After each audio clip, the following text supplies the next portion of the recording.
get used to ultrasound and doing it over and over again, it really fits you. It really to where you can close your eyes and see it. I did two fellowships, but one I did at Children's Hospital in Chicago. And those babies that we were scanning were very sick. They were high risk babies. A lot of them had trisomies. A lot of them had, spina bifidas, cardiac malformations. And we scanned so often. We were scanning babies on the hour. I think each clinician that was in the fellowship probably had to scan 15 babies a day. And these were like, not like your 5-minute scans. These were your second trimester screening scans. So you're going home, you close your eyes, you can actually see the picture of the baby in front of you because it's been like imprinted on your brain. So hopefully that won't happen to you guys. But anyway, let's go over, and I trust you can see my screen. I want to go over two things with you tonight. I want to just introduce you to the foundations of ultrasound that we'll be talking about. And then I'm going to introduce you to some of the fundamental principles of the physics of ultrasound.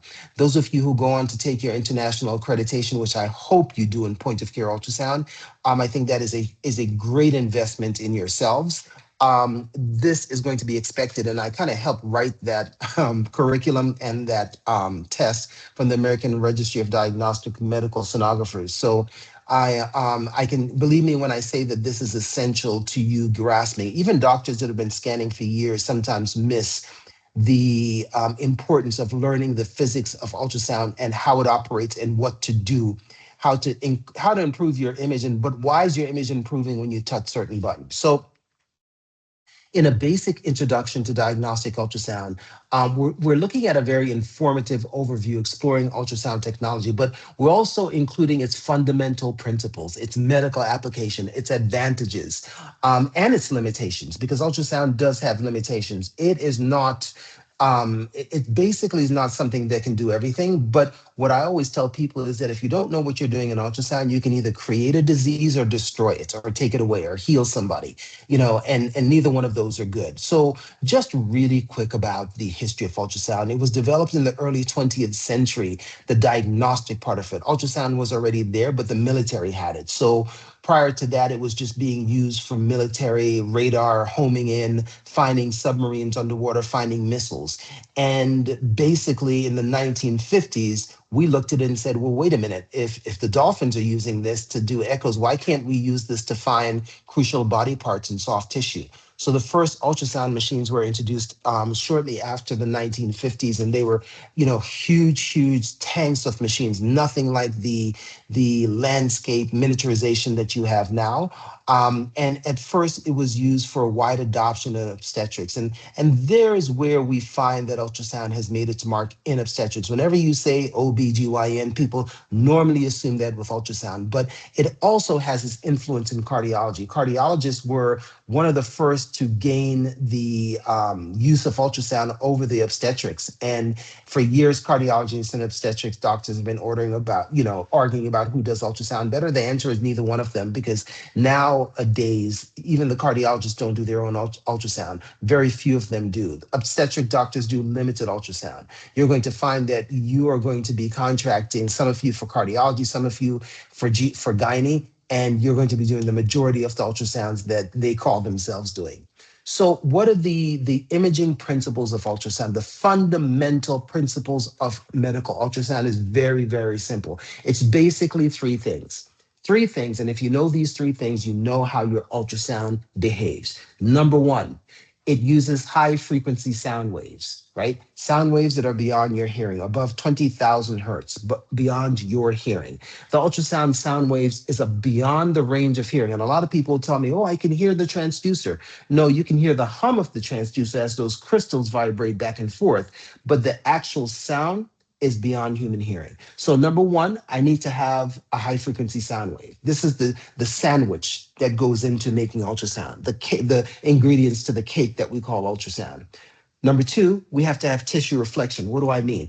I mean that once you have the high frequency sound waves, they have to have something to reflect off, because if there is no reflection, there is no image. We find that when sound keeps going and it doesn't bring back any information, there is no image, right? And we'll see this when we're imaging tomorrow when Dr. Nelly is talking to you, and she'll show you pictures of bladders and amniotic fluid and things like that where there is no reflection. And number three and final, echo detection. If you have high frequency sound waves and if you have tissue reflection, now we have to have some way to detect what's coming back. And there is where your transducer is the magic wand. It's the stethoscope that we will be using, because inside that transducer bodies are thousands, if not millions, of little things that actually will pick apart that picture and make it real, make so your eyes and your brain can interpret it. So three things. Number one, sound waves, high frequency. Number two, it calls for some type of tissue reflection. And number three, there's got to be some kind of echo detection that turns it into a picture. So the applications of the ultrasound machine, these are key medical uses of ultrasound technology. And ultrasound technology has come a long way. You'll hear me talk about crystals. The kind of transducers you're going to be using no longer uses those old-fashioned crystals. We still have those big machines that use them in radiology offices because they're very efficient, but they're also very expensive. So now we find ourselves using solid-state chips and computerized parts that are in those handheld wireless transducers that you guys will be using. So what do we use ultrasound for? What are the key technology uses of medical ultrasound? And remember, I said medical ultrasound because there are other different forms of ultrasound. There's therapeutic ultrasound, which is the ultrasound that your esthetician does on your face to loosen the muscles and to get rid of wrinkles and things like that. That is ultrasound, but it's therapeutical ultrasound. There's also ultrasound that my chiropractor uses on my muscles when they're stiff. When I say, I've pulled my back muscles are stiff, and he does a therapeutical ultrasound on those muscles. It is not for imaging. And then there's industrial ultrasound. Those are the ultrasound that you pray to God that your airplane had before they decided to commission it, because they'll actually ultrasound the joints and the rivets of those planes that are held in strategic places to make sure that they're held correctly and there's no stress fractures and things like that. Those ultrasounds are behaving at a way higher frequency than you and I would use for tissue. And then there's medical ultrasound, clinical ultrasound. That's the ultrasound that we're speaking about. So then if we go into clinical ultrasound, we're breaking it up into a couple of parts. And there's a lot of specialties in clinical ultrasound. The four that come to mind that we used most predominantly, and Nelly will be talking to you in future lectures about this, is obstetrics for fetal monitoring. And those of you who on this call have done ultrasound, have done the fetal monitoring. You use it to track and assess the development of a healthy and a safe pregnancy. And we know that maternal mortality in some parts of Africa is outrageous. And one of the reasons it's outrageous is because they don't have access to early diagnosis.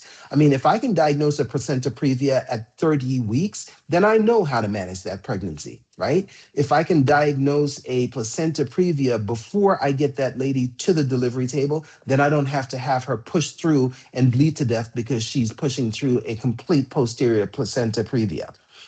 Another one, number two, would be cardiology. A lot of POCUS applications in cardiology. We're not asking anyone to be a cardiologist or to be a cardiac echo technologist. However, you should know the basic views of the heart to be able to tell, hey, this needs to go to a cardiologist, or you know what, don't worry about it. You're just having indigestion. This is not a heart issue. Where POCUS is a screening tool. We're going to use it as thus. We're not strictly going to use it as a diagnostic tool. We're going to use it as a screening tool. And number three, abdominal organ disease detection, gallbladders, liver, pancreas, spleen. And that encompasses a whole bunch of other subspecialties. For instance, under abdominal organ disease detection, we have HIV. We can do something called the FASH protocol, which is a protocol that looks at the spleen, the lymph nodes, and 6 quadrants in the abdomen to check for fluid, as well as fluid around the heart, pericardial effusion. And that's used to monitor HIV patients, right? Then we have the EFAS protocol, which is the protocol that we use for trauma patients to make sure there's no internal bleeding, there's no rupture of blood vessels, right? And then we have just basic right upper quadrant scanning to look for gallstones and pancreatic and liver abnormalities. And then we have the right lower quadrant where we're looking for appendicitis, we're looking for intussusception in pediatrics. We're looking for pyloric stenosis in our newborns and our males that are doing projectile vomiting. So under abdominal disease detection, we have a whole other subspecialties. And then one of my favorites, and the one I know least about, and Nellie, you may want to pick her brain about this one, is MSK, musculoskeletal images, what we call the lumps and bumps. If anyone has ever had a torn Achilles, I've had a torn Achilles and it was diagnosed by ultrasound. And here's the thing, what you have to realize is that you guys are going to be making revenue for this. And your selling point to a lot of the orthopedic doctors that you want referring to you is, why send your patient for an expensive MRI when I can do the same thing with ultrasound and better, right? In certain instances, because I can actually manipulate and move the muscles and tendons while I'm doing the ultrasound to see their movement plan, whereas you cannot do that with an MRI. So something for you to keep in mind. The advantages of ultrasound is just very simple. I mean, there's just six basic things that you have to think about, right?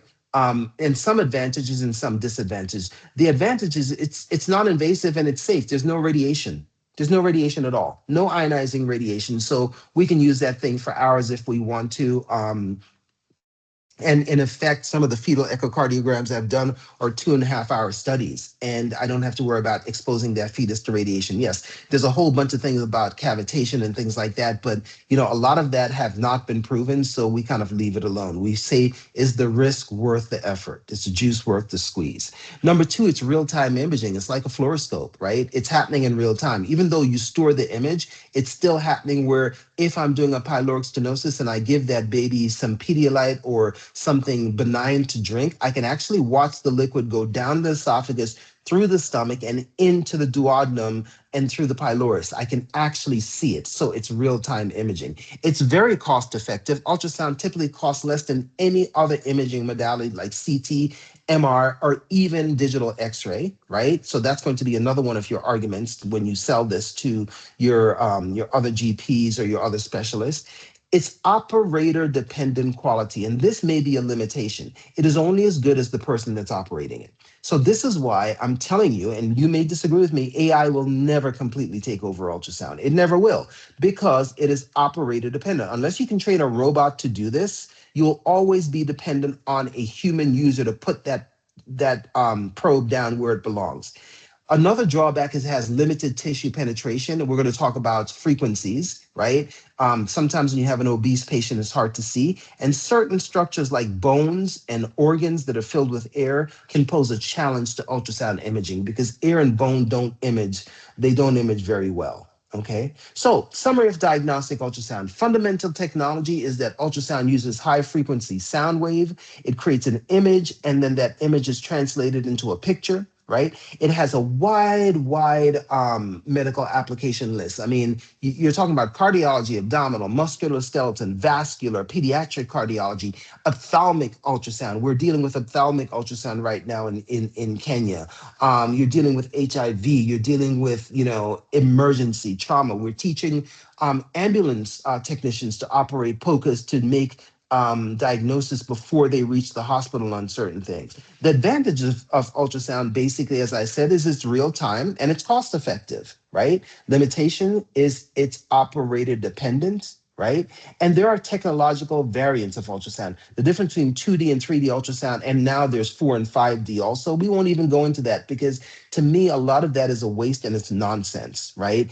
The only time I can tell you that in my obstetrical career, I use 3D and 4D is when I'm diagnosing something like spina bifida, where I need to take that spine and look at it from all 3 different angles to make sure that I'm seeing a splaying of the transverse processes or an opening in that spine? Or if I'm doing a gastroschisis, is that really a gastroschisis? So then I image it when I was practicing in 3D to make sure that I'm seeing.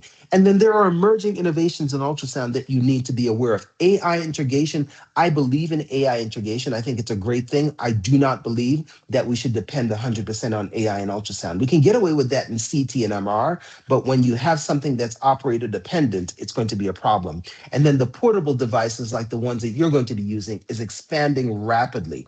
We know that in the rural areas of, especially of Africa, that we need the portable things because we can't depend on electricity in some places. I mean, we have load shedding here. Can you imagine what it's like in rural Kenya and rural Nigeria? So if you're looking at 2D ultrasound, we're talking about a flat image. If you're looking at 3D ultrasound, you're talking about the machine is going to put together several thousand flat images to actually now make a volumetric image to enhance the visualization of anatomy.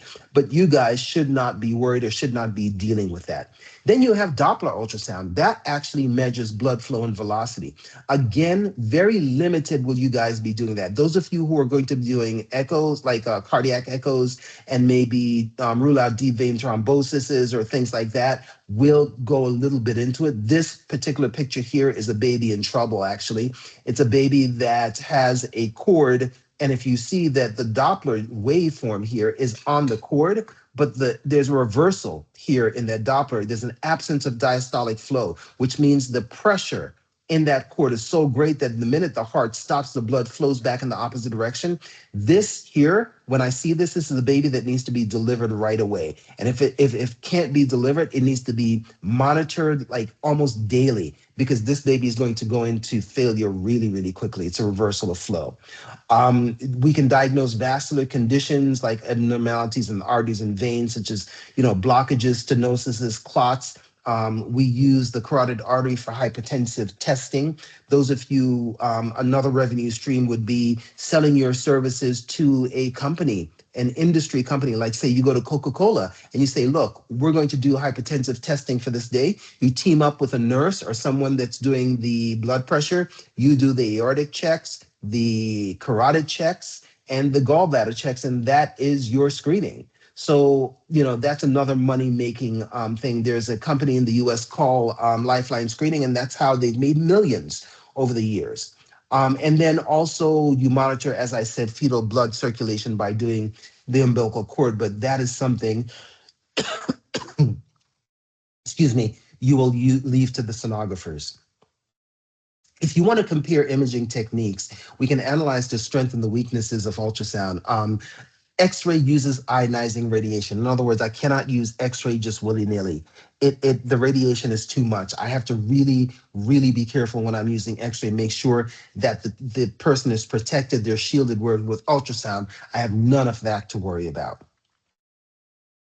If you want to look at the future in ultrasound, I think that there is going to be advanced imaging techniques that are going to provide more clear and more detailed visualization for better diagnostics. We already talked about AI integration and portable devices. And if you mix those two, AI plus a portable device, you now have what we in medicine call a electronic stethoscope. And a lot of clinicians have said that they anticipate that the ultrasound portable is going to take over the actual stethoscope. So here, as I said, this is the key summary of our insights that we've spoken about so far.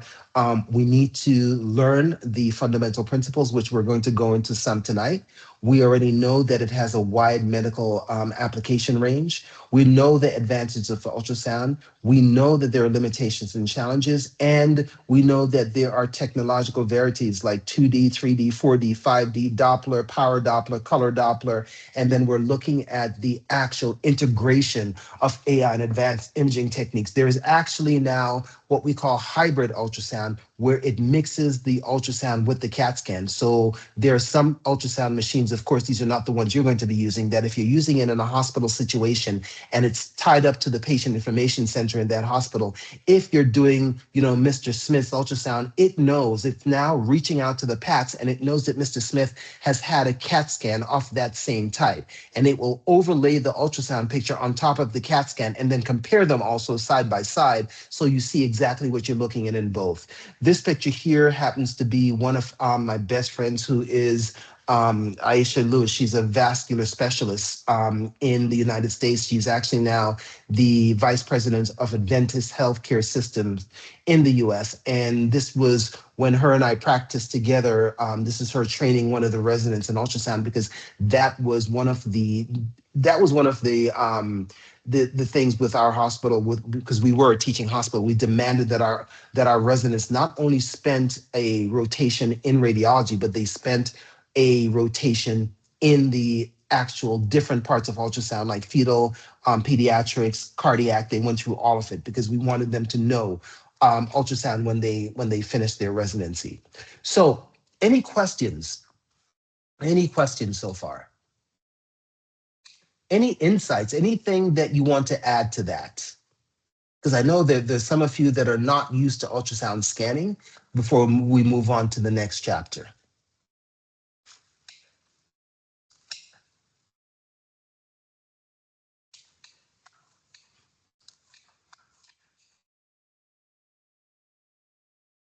And I know that you guys are not asleep, right? You can still hear me, right?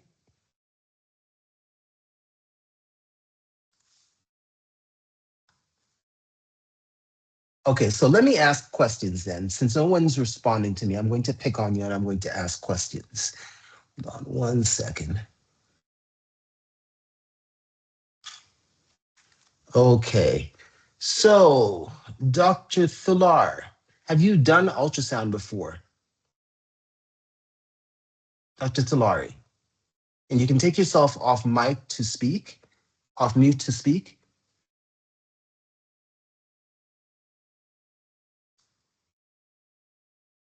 Yeah, yes. I have done ultrasounds before, but it was mostly in ComServe while I was working in maternity. Ah, okay. So it's mostly maternity ultrasound. I see. Okay. Perfect. Perfect. And Dr. Bawa, how about you? I don't have too much experience with ultrasound. During my first year of ComServe, I did a couple of gynae ultrasounds for the 3 months that I was rotating. But other than that, I don't have much experience. Okay. And what area are you in, Dr. Bawa? I recently opened a GP practice about 2 months ago. Okay. Where? Where? It's in Athlone in Cape Town. Okay, perfect. Okay, so when I come to Cape Town, maybe we'll look you up and give you some practicing there. Do you have ultrasound in your practice? No, I currently don't, but I would love to. Okay. Okay, so this is something that we're going to work on with you. And I love it because there's so much potential, guys. You guys are not the doctors that are not using ultrasound, once I expose them to it, they almost look at me like, where's this been all my life? Because it's so easy. It's so easy if you stay within your scope of practice. Please, that's another thing. Stay within your scope of practice. Okay, let's continue. So one of the things that we have to talk about is ultrasound physics, and unfortunately, when we the sonographers taught us physics when I did my fellowship, and I thought it was the most boring thing until I understood that I needed to use it, I needed to know it. So when it comes to ultrasound, one of the main things you need to know is the word frequency. You really need to know what the frequency is doing at what time. Why is that? Because the frequency has to do with which probe you choose to use. And sometimes you don't see very well because you're using the wrong frequency. It's like putting on, your husband's or your wife's or your partner's glasses. It's not made for your eyes. It is the wrong resolution. And basically you won't be able to see well with them. And it might even give you a headache. So the frequency affects the quality of the ultrasound image. And a lot of you, when you're doing ultrasound, if you look at the probe will have a frequency range on it. We'll talk about that at a later lecture. Now, interesting thing to know about frequency. Sound behaves in a wavelength, right? Sound goes out in a wavelength. It's a wavelength that repeats itself every second. That's how we measure hertz. Hertz is 1 repetition every second. Megahertz is 1,000,000 repetitions every second. Our ultrasound probes are so high frequency that they work in millions of hertz. Every second, they're repeating themselves like 1,000,000 times, right? But listen, the higher the frequency of your ultrasound wave, the better the resolution. The lower the frequency, the less the resolution. What is resolution? Resolution basically is the ability for you to tell that two structures are two separate structures. So if I hold my finger next to each other, if I don't have good resolution, in my fingers are going to blur together. If I have great resolution, I can see that there's a definite border in between one finger and another finger. If I am using a 12 megahertz transducer, that is a very high resolution. Most of the transducers that you will use will go anywhere from 3 to 15, 3 megahertz to 15 megahertz. But resolution, right? Remember, the higher the higher the megahertz, the higher the frequency, the better the resolution. But in physics, whenever you get something, it means that on the other side of the equation, you also gave up something. And if you get good resolution, you're going to sacrifice depth. If you get good resolution, you're going to sacrifice depth.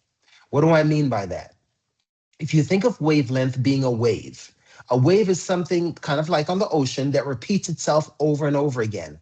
A wave has a length and it has a height. We are more interested in the length, right? The length of the wave, because the longer the wave, the more it can reach into the body. The longer the wave, the more it can reach into the body. But a 12 megahertz transducer that repeats itself 12 million times is not going to have a very long wavelength because it's used that length in the repetition of that sound. Let me give you an example. It's kind of like taking a wire coat hanger. You know those coat hangers you get from the dry cleaners, right?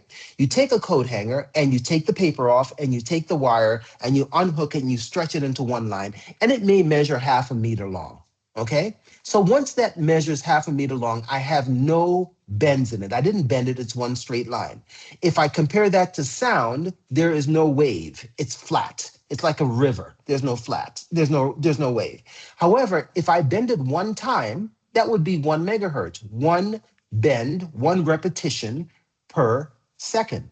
And if I bend that coat hanger one time, right, just one slight bend, it can still probably reach far. However, the more I bend that coat hanger, the more ripples I put in that coat hanger, the shorter the wire gets and the less it's able to reach. That is why when the frequency is high, i.e. the bends in the coat hanger, the wavelength is less because now it can't reach it far. However, the more bends I have, the better I can see. So you see where you're giving up things. Now, here's another caveat that you have to remember. In your ultrasound, you do not control much. The machine controls 90% of what you do. It's already pre-programmed to do. You control one thing that's very important. You control the frequency. You control the frequency by choosing the frequency. So you can choose a 3 megahertz frequency, you can choose a 12 megahertz frequency. But if I have a very obese patient, I need a long wavelength to be able to get into that body. But the machine has told me that I cannot control the wavelength. So my next best thing is to control something that is inversely proportional to the wavelength, which is the frequency. So let me ask you a question. If I'm doing a patient and she's a pediatric patient and she's a very thin 12-year-old and I'm trying to see her appendix from an abdominal scan, and I have 2 transducers that I can use. I only have 2. I have a 4 megahertz transducer and I have a 12 megahertz transducer. Which transducer would you pick for that pediatric patient and why? Which transducer, a 4 or a 12, would you pick for that pediatric patient and why?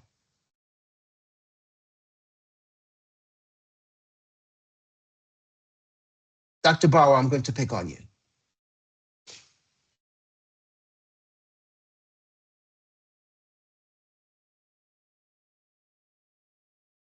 I'm so sorry. I really don't know. Okay. Are you guys seeing my slides? Are you guys not? Some of you say you're not seeing the slides. Yeah, I was just about to say we can't see your slides anymore, so I'm like a bit lost, mildly. What? I wonder what. Well, I didn't change slides since I started, so that's a good thing. Hold on one second. Okay, can you see it now? Yes, I can see it now. Perfect, perfect, perfect. Okay, I don't know what happened there. Okay, so the question was, if I need to do a pediatric patient, knowing that the lower the megahertz I put this, the deeper the penetration, right? The higher the megahertz, the less the penetration. A pediatric patient is not going to take that much penetration to do. So if I have 2 transducers that I can pick from, which one am I going to pick? Am I going to pick the 4 megahertz transducer or am I going to pick the 12 megahertz transducer? Here's the question. And this is very important that you get this concept. Anyone want to take a stab? Just take a guess at it for me. I think you take the higher one because if you can get a better resolution in a thin patient, I think. Yes, 100%. 100%. You're going to pick you're always going to start off with a higher megahertz transducer and come down as you need. Always start off with high and come down. The reason that I would not pick a 3 megahertz transducer for a pediatric patient is because I don't need that much penetration. The 3 megahertz is going to shoot right to her body. I don't need that penetration.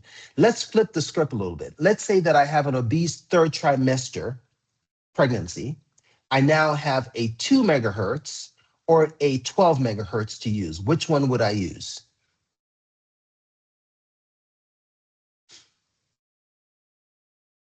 Probably the lower one because you'd get a deeper penetration for the obese patient. And what would I be giving up? The resolution. Yes, you see. So I give up resolution to be able to get depth. You guys see that? Okay, so that's how you do it. All right. So let me skip a couple of things here. Remember, I said that it behaves on a kind of reflection thing. The sound beams have to be reflected. Physics says that if the sound beams do not come back to me, I don't get an image. So if I look at this like rather simplistic diagram, the transducer is here. Let me get my pointer up. Boom. Okay, transducer. Hang on. Laser pointer. There we go. Transducer is here. I have sound that comes out. There's some sound that reflects off this boundary and comes back to me, and that is what gives me my picture. But there's also sound that just keeps going. There's always sound that escapes. It's like opening the door and letting 1,000 little mice out. Some will come back, some will keep going. And it's the ones that keep going that we don't worry about. The ones that come back to us is usually around the scattered or reflective end. And this is all I need you to know in this. This is very complicated, but I only need you to know that your image is created by the sound that is reflected from the boundaries, right? Sound that is reflected from the boundaries. Some ultrasound waves will just continue to go deeper in the body. Now, there is a science called harmonic imaging that will actually reach and gather these ones that have gone deep into the body and also bring them back till you get a better picture. And there is a button on your machine called harmonics that you will learn about when the sonographers start training you. But that is for a later thing, okay? Important thing for you to know, okay? There's some things on these slides that won't be important for you to know. There's some things that are. If you want to make a note of anything on this slide, you need to know the speed of sound in soft tissue, because that is what your machine deals with. You're dealing with soft tissue, and the speed of sound in soft tissue is 1,040 meters per second. You need to know that because your machine is programmed with that number. It knows how long sound is supposed to take and go through the liver and come back to you based on this number. So that is just a memorization thing that you need to know.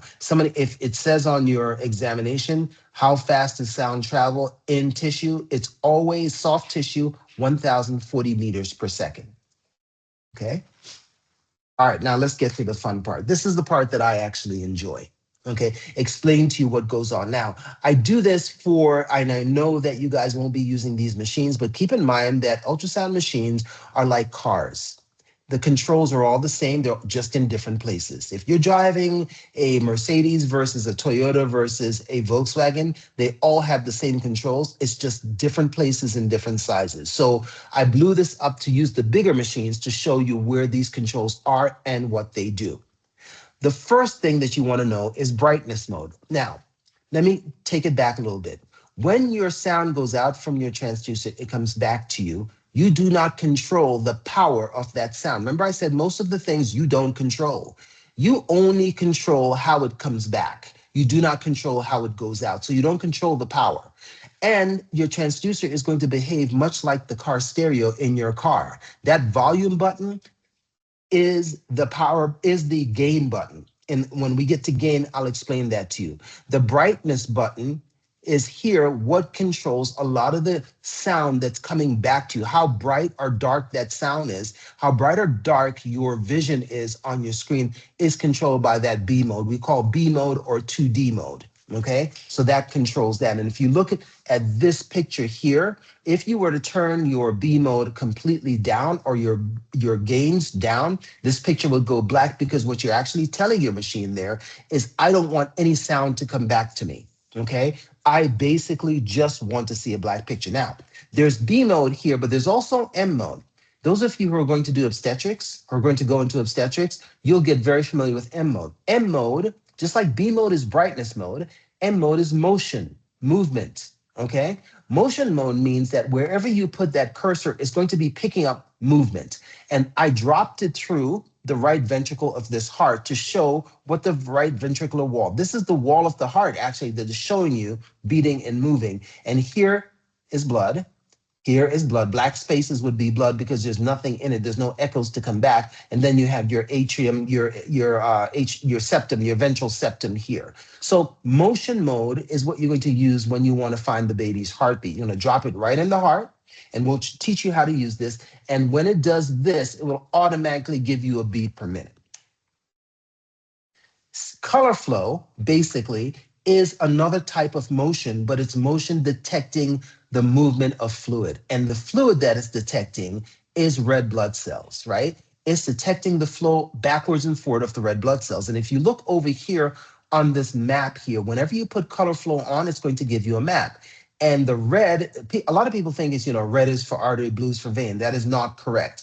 It depends, because I can switch these two with a push of a button, and the reverse button does this. So basically what this means is the red here, because it's here, is moving towards the transducer. The blue is moving away from the transducer. So red is towards, but I can switch it to make it the other way too. So don't get used to red bleeding, red bleeds artery, blue bleeds vein. That is not a thing. Basically, those of you who are going to be using it are only going to be using it when you're doing like deep vein thrombosis scans and things like that. So I just want you to know that there is a power Doppler button. So we have brightness mode, we have M mode, we have color flow mode, and then we have one more, which is pulse wave Doppler mode. And pulse wave Doppler mode now gives you what we call a audible sound to the color flow. So basically, what it's doing here is taking the color flow and almost turning it into something that you can hear. We call it spectral analysis, because we're analyzing the spectrum of this blood flow.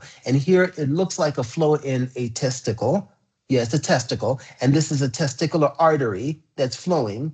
And the blood, you can see it comes towards the transducer, peaks, then goes away, comes towards, peaks, and goes away. So that is called pulse wave Doppler. So in review, you have brightness, you have color flow, you have pulse wave, and you have motion wave, right? Motion detecting, or what we call M mode, basically. Those are the four types that more than likely you will be using.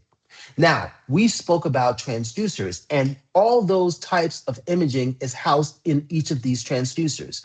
Each of these transducers are what we call multi-frequency. In the old days, when I learned, we had like 15 transducers hooked up to a machine, because you had to change every single one based on the frequency you were looking for.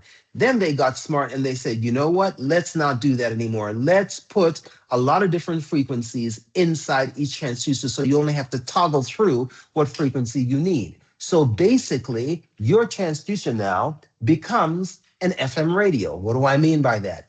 If you look at your radio in your car, and those of you who are as old as I am, remember when there used to be a knob that you turn and the little needle went across the different frequencies. So you turn the needle to 96.3. That was 96.3 megahertz. That means the radio station was broadcasting at a sound wave of 96.3, and your car radio now has been commanded to pull that frequency in to turn it into audible sound.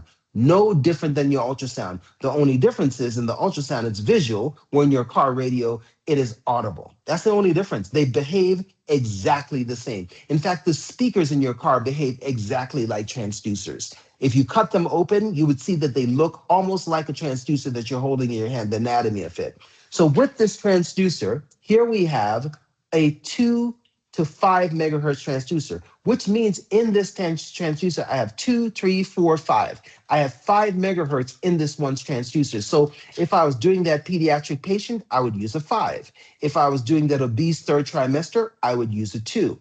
This is called a curved linear.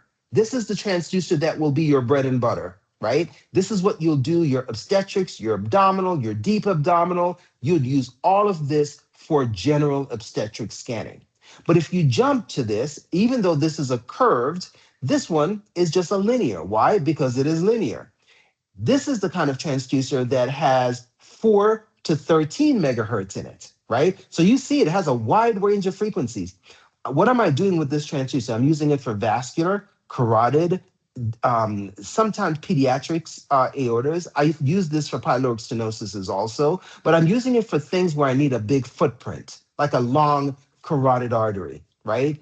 I would not do an obstetric with this because first of all, I'm too high up here with my frequency, and this footprint would not allow me to fit the whole baby in one picture. As you can see, this would. But then we jump over here, and this is my cardiac probe.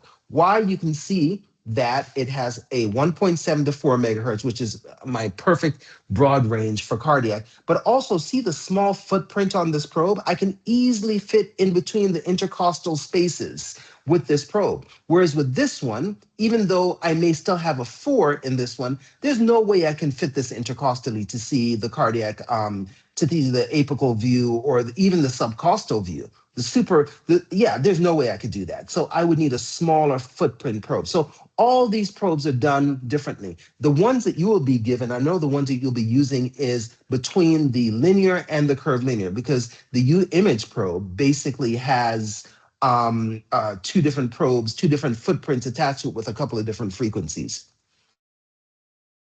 So what do I want you to know on this? I need you to know, if you look in the red, right, what frequencies are you going to be using to do certain things? This is the quiz that I gave you, okay? So if you're going to be doing obstetrical, deep abdominal, GYN on larger patients, you're going to buckle it down to a 2.5 megahertz. If you're doing on an average patient, it's going to be a 3.5 megahertz. Because if you try using a 2.5 on an average patient, your resolution is going to be really, really bad. You're going to have a grainy image because you're using lower resolution than you have to. If you want to do carotid arteries, breast imaging, pelvic imaging, just really minute pelvic imaging, you're going to turn it down to a 5.0 megahertz, right? Because that's not going to give you as much penetration, but it's going to give you really, really good resolution. And if I want to do like really, really minute breast work or small parts work, like, a thyroid that is maybe a little big, then I'm going to do a 7.5. The 10 and 15s you're only going to use for MSK, tendon, muscles, superficial bumps and lumps, I've gone looking for a needle that a child stuck in their arm with a 15 megahertz transducer. Then a 10 is going to be used for normal breast, thyroids, masses that are superficial. Hernias are one of the things that come to mind. Animal insect bites. If you really want to know, is it an abscess or is it an insect bite? You're going to be using the 10 megahertz probe on that. Okay. So let's go back and talk about frequency again, because there is a reason I'm talking about frequency again, because you have to know this. High frequency equals low penetration, but high resolution, right? And so what I want to get is that when you look at your frequencies, if you do not have high enough frequency, you would not be able to see the bottom of this picture.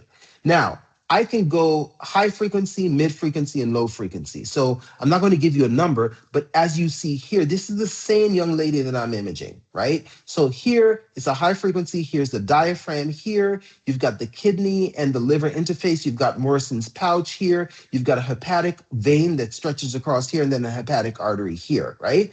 And I can see, because I'm using high frequency, you can see the basic, the diaphragm as it stretches across. As I lower my frequency and I go to a mid frequency, the picture changes. Same patient, but it changes. So you're going from here to here, because now I'm giving up resolution, right? I go from high frequency, really nice resolution, to a mid frequency with low resolution. I get better penetration, right? I get better penetration, but that's because my machine has changed its mode. I'm actually wanting to look at the resolution of this image. And then if I go really low frequency, the resolution actually changes. I don't like this image, it's too grainy. I prefer that image if I'm looking at the kidney and the liver. So you see how it changes. Now, if you're looking at this 2.5 megahertz convex array or curved linear probe, it's a basic abdominal probe. And that is the probe that I was using to get that. You can tell because if you look at the apex of this picture, it is curved. So it means I must be using a curved probe. And I can't be using that one because that one gives me almost like a vector shape. It gives me a vector shape. This is your cardiac probe because this tight little spot here is where I'm going to go intercostal. And then my linear probe is going to give me a wide field of view. However, it's going to be a very narrow, it's going to be wide, but it's going to be very thin, right? So this is where I can fit my carotid artery and things like that in. So let's talk about the system controls. The system controls of this ultrasound machine, right? You have gain, you have depth. Gain we talked about, but we'll go into it a little bit more. But I want to talk about depth, right? A lot of people don't know that you have a depth control on your machine. You don't control a lot. You control the frequency and you do control the depth. In other words, you tell the machine how deep you want it to go based on the frequency it's using. It knows that if it's using a 2 megahertz transducer, it has a depth range of anywhere from 5 to 10 millimeters deep, right? I'm just making those numbers up, but it's a range. And then you can pick the range in between those numbers. So if I want a deep, deep picture, here is a picture of the diaphragm, but you see how it's penetrated all the way into nothingness. There's nothing down here. This is all lung tissue and air that I don't need to be seeing. The rule of thumb is that your picture should take up 2/3 of your image. So actually, I need to go shallower in this image. I need to actually, it's kind of a reverse thing. The shallower I go, the bigger my image, gets. So I need to tell and if you look at these millimeter marks here, you can tell how deep you're imaging. This is down to 22, which I assume is 22 centimeters. So if I go and I look at if I go and I look at these, where I actually want this picture is down here. So I want to image a lot shallower because I don't want to waste my power. Here's the other thing is that the more work you give your machine to do, the more time it takes to do it, right? So if I'm imaging all the way down here, I'm telling my machine to do way too much work. And also it's going to slow down your processing time. So make sure if you're not imaging here, you're actually going to reduce your depth so that you fill up the whole picture, right? So shallower, deeper. I always want to fill my picture up to about 2/3 of what I'm imaging. Now, we talked about gain. Gain is the strength of the returning echoes. Gain is that volume button on your stereo, that volume button on your TV. It's telling the returning echoes to amplify themselves, right? It's not controlling the echoes that are sent out. It's only controlling the echoes that are coming back. And gain can be separated into two. You can actually turn up the whole gain, which is this button here, and your machine will have it on a different place. And this is the overall gain.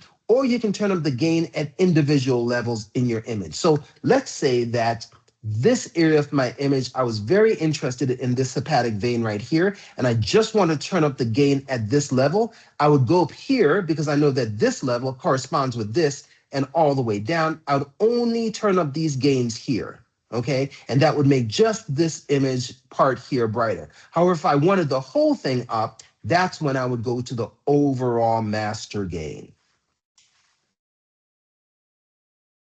Any questions so far? Now, if you guys get through this, the rest will be fun. I guarantee you and Nelly will have fun tomorrow night, but she made me do the boring part. Okay?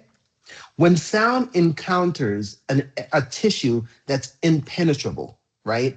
It basically it's going to bounce back towards you, and you're not going to have any image of what's behind it. It's kind of like running against and taking a ball and throwing it against a brick wall. That ball comes back with the force that you throw it. The harder you throw it, the harder it comes back, and you don't know what's behind that wall. That's called attenuation. Attenuation says that everything that I throw at you is going to come back to me, right? And the harder I throw it, the harder it's going to come back. So if I look at this gallstone, this gallbladder here, we have 3 stones in this gallbladder, and they're all doing the same thing. They're all shadowing. Shadow here, and shadow here. That means the sound is coming here. It hits the stone. It goes right back to the transducer, and behind the transducer is acoustic shadowing because there's no information bringing back picture. Same thing here and same thing here. Now, interesting thing is, if you look at this picture, the depth on this picture is only 13 centimeters. Remember I said that I want your picture to take up 2/3 of your image? The sonographer here has been very good in accentuating her depth, so she's not seeing a lot of this garbage down here she doesn't want to see. She's homing in on this ultrasound. Right, going back, when sound encounters a high attenuating tissue, echoes behind it are diminished or just eliminated. It doesn't bring you any noise back because all the energy that you sent is coming right back. So you can actually hide something in this path and never see it, right? That's the whole thing. If you're imaging here and there's actually a mass behind here, you would never see it. You would have to change your angle to get around this because everything you sent to this gallstone is going to come right back. So that's high attenuation. High attenuation is reflecting shadowing. Low attenuation is the opposite. Here is, this is a female. So here is a lady's bladder, right? In this bladder, you have no signal. There's no noise. Just like the gallbladder. And the gallbladder, because this is full of bile, there's no noise here. There's no signal. So if there's no signal, the sound does not come back. It just keeps going and going and going till it runs out of energy. It doesn't come back to you. So if you look behind it, you see this bright area behind the bladder, that's called enhancement. So the opposite of shadowing here is enhancement. And when a sound encounters a low attending tissue, it's just like the bladder filled with water, the echoes are enhanced posteriorly. A lot of times we use this enhancement to visualize what's behind it. So sometimes we'll tell the patient, fill the bladder so we can see the prostate behind it, because we know it's going to light up like a Christmas tree if there's something behind that. We're actually using it as an acoustic window to visualize the anatomy behind it. This is something called gas shadowing or gas scanning. You'll see this a lot. Those of you who are used to scanning abdomens, this is why we tell patients complete NPO before, nothing to eat by mouth before scanning, because the more they eat, the more gas pushes around the abdomen, and all this filthy shadowing back here is because of intestines moving. And so this patient should have been NPO'd. She was not. Just showing you an example, there's nothing we can see in this abdomen. She has to go home and start this process all over again, because gas, the molecules, and they're moving. And so the sound doesn't have anything concrete to bounce on because it's all moving. And so when the sound hits a gas molecule, the molecule moves, right? Not because the sound hits it, because it's moving, but the sound cannot get a pinpoint on the location. And so it's interpreted as just like what we call dirty shadowing. Refraction is something that I'll just briefly talk about because you don't really need to know it all that much. It's just an edge artifact when sound crosses a boundary with 2 different propagation speeds. Remember we said that the propagation speed of sound in soft tissue is 1,040 meters per second. But the propagation of speed in bone is about 2,000 something meters per second. So if sound goes into soft tissue and then all of a sudden hits bone, it's going to bend because the sound now changes direction based on there's 2 different speeds as it encountered. Let me give you an example. It's kind of like when you take a straw and you're in the sun and you see the reflection in the water and you stick the straw in the water, it looks like the straw is bending, but it's not really. It's because the speed of light in the air and the speed of light in water are 2 different speeds. And when it slows down, it puts the straw at a different angle. Another example would be if I took a rock, and let's say I had water in front of me, and I take that rock and I throw it through the water, all of a sudden the rock changes angle as it hits the water because the speed through the air is going to change drastically when it hits water. So anytime you have refraction, it means that 2 things change speeds right away.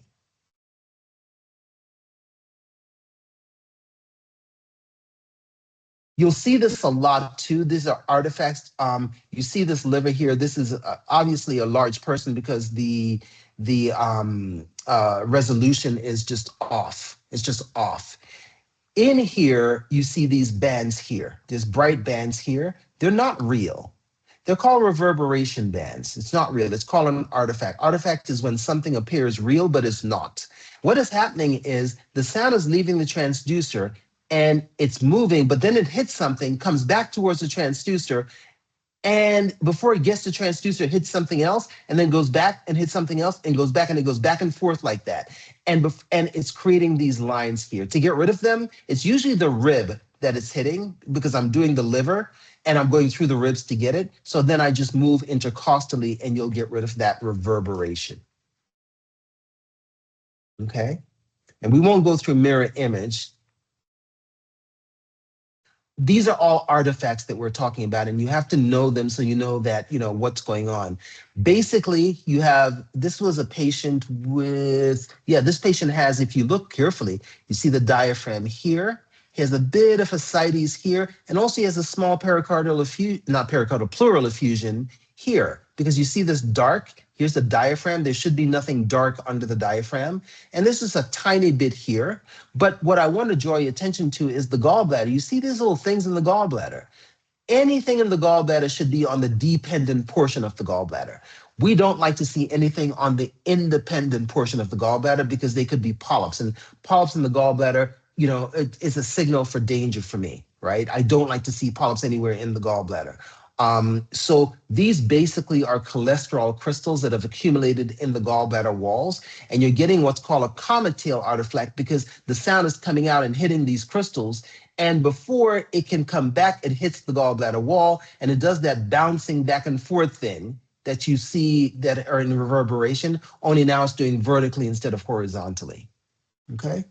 And interestingly enough, when you look at the numbers that your machine portrays, it actually tells you what it's doing, right? It tells you here, it's using harmonic imaging. H means harmonic. That means it's imaging really, really efficiently and really deeply.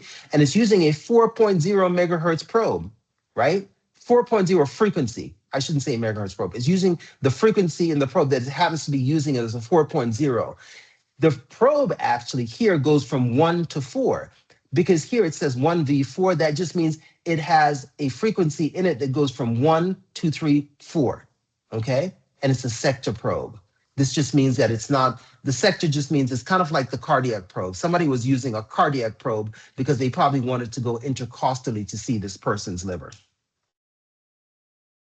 All right, we're coming down to the end. Are you guys, I hope you guys are still with me. Any questions, guys? Please ask questions. I know this is just basically memorization, and as you look over this in your spare time, it's just a matter of memorizing these things. The last thing we're going to talk about is orientation. Okay, orientation. What do I mean by orientation? You guys are going to have to know how your probe is positioned based on what you're looking at. And there's only three planes that I need you to know. Transverse, longitudinal, coronal. And I'll explain them as I go, right? The orientation says that if you have your probe and your probe is in a transverse plane, in other words, it's cutting your organ like a CAT scan would cut your organ in a transverse plane, everything is going to be, that's long, is going to be circular. So if I look at this, here's my aorta here, here's my inferior vena cava here. Here I can see the shadow of this patient's spine here. I don't know what that is because that wasn't there, but this is a transverse. Transverse means it's basically taking a loaf of bread and cutting it into sandwiches. That's a transverse cut. The same patient, the same place, I do a longitudinal cut. A longitudinal plane means I've taken this aorta and stretched it out. Now I'm taking that slice of bread and cutting it like I'm going to put a boerewurst in it. I'm going to put a hot dog in it, a Vienna sausage in it, and I cut it half open. So this is the aorta in a longitudinal plane. This is the aorta in the coronal plane. You can actually see, the celiacs coming off the aorta here. You can see a piece of intestine, small intestine up here, and a small piece of the transverse liver as pictured here. So transverse and longitudinal. And I'll show you what I mean on this, okay? Transverse is the same as sagittal. Longitudinal is the same as sagittal. So longitudinal and sagittal is the same thing. It's synonymous. We use those terms interchangeably. So if this is the patient's head up here, this is the patient's feet. Here's my transducer. Here is my transducer pointed at the patient's head. Now, if you notice right here, there's a little notch right here. That little notch is always going to be up, okay, or turning to the way that you're going to turn when you do your transverse cut. But if you have it in longitudinal, this notch here should never be down, or else your whole image is going to be reversed. Patient's head, patient's feet. So if you look at the liver here, here's the inferior vena cava here. I'm scanning on the right side. Here is this is the right renal artery that's running under the vena cava. And here's the patient's spine. Remember how I told you we can use this for MSK? Here's the patient's spine under here, okay? So liver, IVC, spine, all in a longitudinal sagittal. If I move this transducer towards the patient's head, I will see more of what's up here. If I move it caudally or towards the feet, I will see more of what's here. It's something for you to wrap your mind around. Now, same patient, I now turn my transducer 90 degrees clockwise. Notice the notch is now here, where before the notch was here. So I'm turning my transducer 90-degree clockwise on the same point, inferior vena cava, middle hepatic artery, right hepatic artery vein, left hepatic vein here, okay? Liver, and we can't see the spine now because we moved out of that plane. So notice the difference. Now the image is right and left. If I move this way, I'll see more of the right. If I move this way, I'll see more of the left. There's a big difference between this picture, this projection, and that projection, and we need to know that. On this projection, this side of the screen is the right side of the patient, this side is the left. On this projection, because I'm sagittal or longitudinal, this side of the screen is the head, this side would be more caudal. And then we have the last projection, which is coronal. I only use this when I don't have another choice. I usually tend not to use coronal. Coronal basically is a longitudinal coming to the side. So again, you can see the notch here, right? And coronal means I've just sliced open that slice of bread from the middle, from the longitudinal middle. So now you see this picture here. This is a good picture, a good view for imaging the patient's kidney and Morrison's pouch, and then comparing the contrast of the parenchyma of the liver and the kidney. So this is the coronal. So let's review, right? Transverse, no, this is longitudinal. So the patient's head and feet are what we're aiming for. Basically, we're looking at a slice of bread cut like I'm going to put a hot dog in the middle. That's longitudinal. Then we have transverse. This is where we're cutting the slice of bread like a CT would cut it in sandwich portions. And then we have the coronal. Coronal usually is used like when you're doing intravaginals, also use a lot of coronal shots. Okay. Any questions? I am going to do one more thing before I close up on you guys, though. One more thing. When you guys write up reports, right, and you guys talk to sonographers or radiologists about what you've seen, they're not going to want you to say something is bright or something is dark or something is light or something is black. They're going to want you to use the terms that relate to what it is that you're doing. So you're going to use certain terms, and they're going to be prefixes and that you need to know. The term you need to know is echoic. Echoic is the root of what you're going to work. So if you want to say that look, doc or sonographer or somebody, I saw a mass and the mass was brighter than its surrounding tissue, you're going to use the word hyperechoic. Hyper means bright, echo means echo. So this is a bright echo. It is brighter than the surrounding tissue. Now, if you reverse that, if you want to say, and an example of that would be like a fibroid, calcification, a gallstone, it's hyperechoic. The opposite of that, or I shouldn't say the opposite, another one of that is hypoechoic. Hypoechoic means that this thing is darker than the surrounding tissue. Now, a good example of that would be, let's say, the renal pyramid in a kidney, or let's say a mass, a myoma that is acute. It has not become chronic yet, right? Let's say a complicated cyst, a cyst that has blood in it. things like that are going to be darker than its surrounding tissues. The hard one is the isoechoic ones. Isoechoic ones are the most misdiagnoses because iso means the same. It means it looks the same as the surrounding tissue. An example of that would be kidney malignancies. A lot of kidney malignancies are overlooked with ultrasound because they look identical to the tissue that they happen to find themselves in, right? And then the last one is anechoic. An meaning without, echoic means echo. And a good example of that would be the bladder that we just looked at, right? It's anechoic. Amniotic fluid is anechoic. A cyst, a true cyst, the definition of a true cyst is anechoic, right?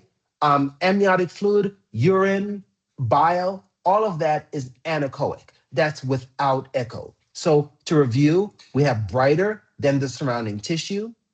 We have a little darker than the surrounding tissue. We have the same as the surrounding tissue. And then we have no echoes at all compared to the surrounding tissue. Perfect. So let's look at a picture and go through all those echogenicities that we just saw. Number one, okay, and I'm going to ask somebody to describe this. Okay, so we're going to pick on some people here. We have 9 intelligent doctors on this call. So Dr. Let's see. Dr.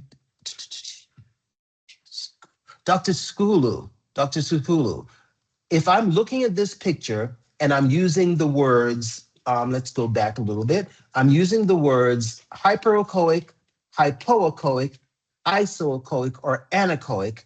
How would I describe this fluid that I'm seeing here? Is it hyperechoic compared to the surrounding tissue, isoechoic compared to the surrounding tissue, anechoic compared to the surrounding tissue? Which one?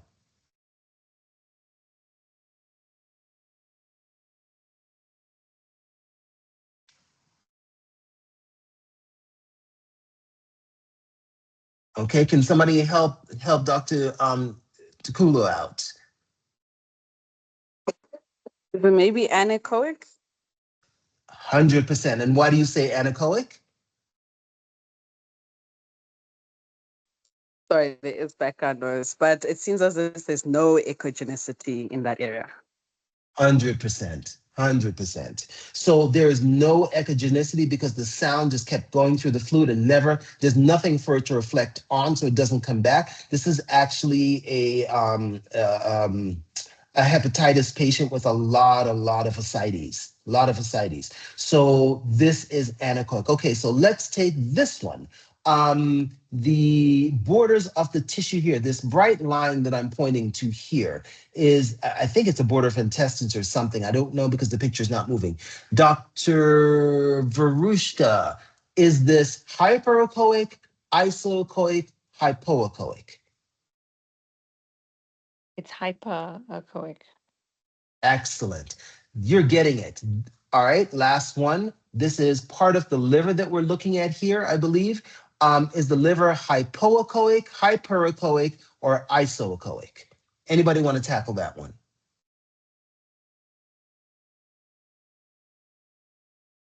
Hypo, hyper, or iso? It's iso. Compared to what? When you're comparing it to what? Tell me what you're comparing it to first.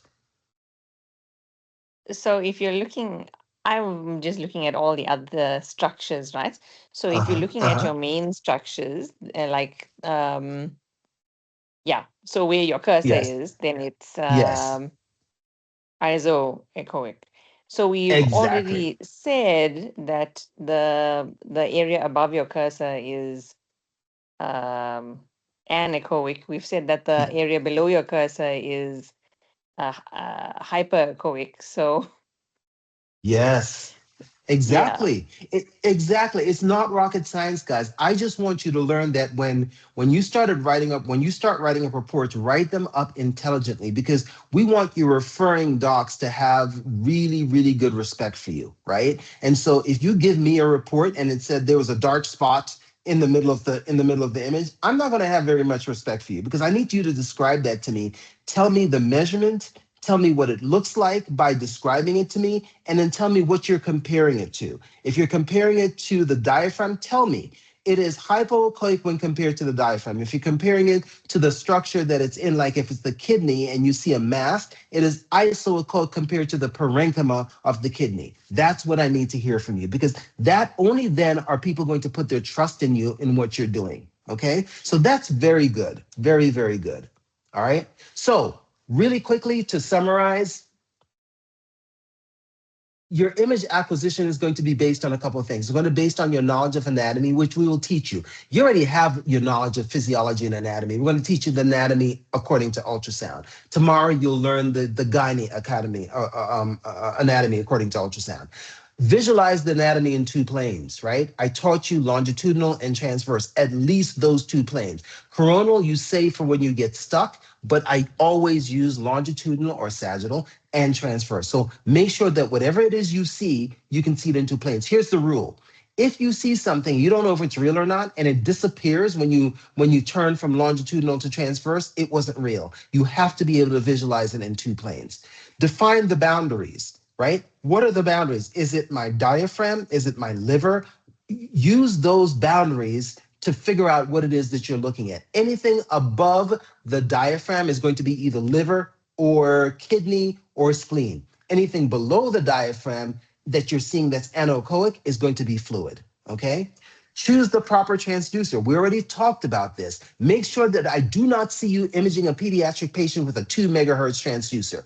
That is going to be a waste of your power, and it's going to get you a picture that you can't interpret because it's going to be so low resolution.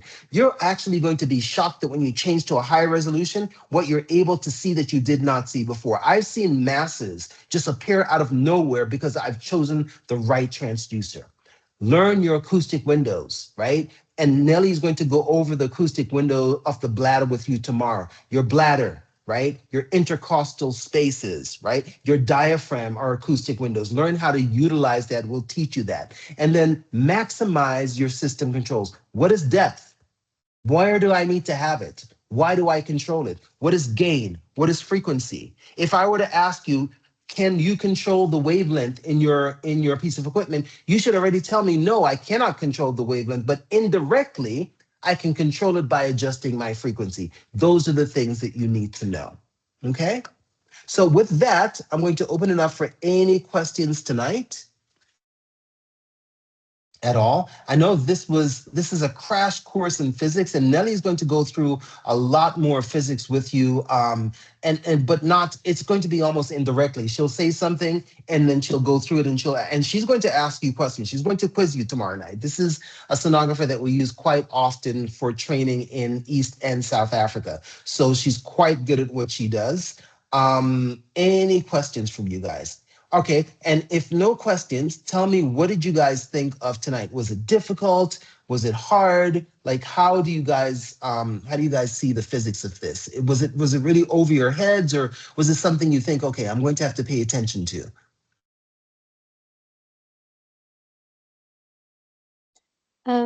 If I can just go quick. Yes. Actually, I found this actually quite exciting. I thought this was like one of the first ultrasound lectures that I was like, oh, that's actually really interesting, very straightforward. So I really appreciated that. Cool. I also thought it was pitched at like exactly the right level, where I was able to follow, but it was also just a little bit challenging so that you don't lose interest. I just if we could maybe have the slides and the recording available before tomorrow's session, just so that we could go through it again, just to have it. Yeah. Okay. I will do that before tomorrow's session for you guys. Not a problem. Thank you for those comments. And it's funny that you say it was at the right level, because I know that like some of the sonographers we've used for this lecture, they lecture at a sonographer level. So they're asking you to calculate, the frequency and calculate the speed of sound as it does this. And I'm like, no, they don't need to know that, because none of them is ever going to calculate Snell's law of Doppler frequency. So we've now brought it to the level where the regular practitioner, the midwife, the GP, the ortho doc can understand how it is to manipulate this machine. And like I said, you'll be learning a lot more free terms and Doppler terms as we go through MSK. I know next week is MSK and I think vascular. This week we're going to end up with the gynae. So I think this is, as long as you guys think this is fun and you guys can handle this, then we are happy to entertain you and happy to teach you. So thank you, everyone. So if there are no more further questions, I'm going to close it off. Please look out for the slides as well as the recording. Okay. And actually, if you see the recording will have the slides on it, so I won't have to send them separately. Okay. Perfect. All right. Good night, everyone. Thank you. Have a good evening.